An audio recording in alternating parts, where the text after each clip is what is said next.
صحیح بخاری کی حدیث نمبر 603۔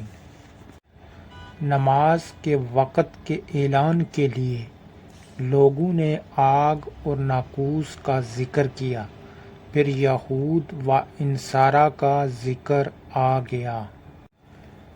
پھر حضرت بلال رضی اللہ عنہ کو یہ حکم ہوا کہ اذان کے کلمات دو دو مرتبہ کہیں اور اقامت میں ایک ایک مرتبہ، یعنی کہ جب رسول کریم صلی اللہ علیہ وآلہ وسلم نے صحابہ سے مشورہ کیا کہ جب نماز کا وقت ہو جائے تو لوگوں کو کیسے اطلاع دی جائے،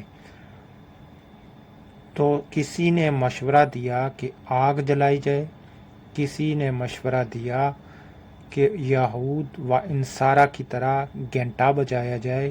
اسی طرح بہت سے لوگوں نے مختلف مشورے دیے، لیکن بعد میں فیصلہ کیا گیا کہ نماز کے وقت کے لیے اذان دی جائے اور اذان میں دو دو بار کلمات دہرائے جائیں اور اقامت میں ایک ایک بار۔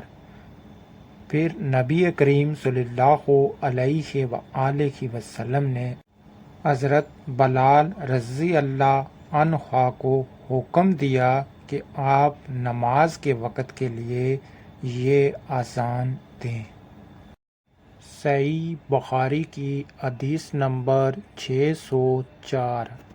جب مسلمان ہجرت کر کے مدینہ پہنچے تو وقت مقرر کر کے نماز کے لیے آتے تھے، اس کے لیے اذان نہیں دی جاتی تھی۔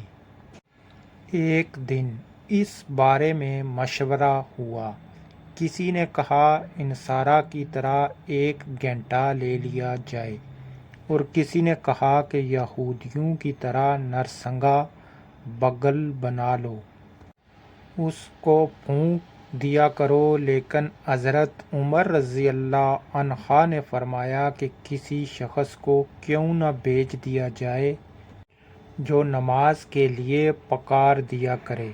اس پر آن حضرت صلی اللہ علیہ وآلہ وسلم نے اس رائے کو پسند فرمایا اور بلال سے فرمایا کہ بلال اٹھ اور نماز کے لیے اذان دے۔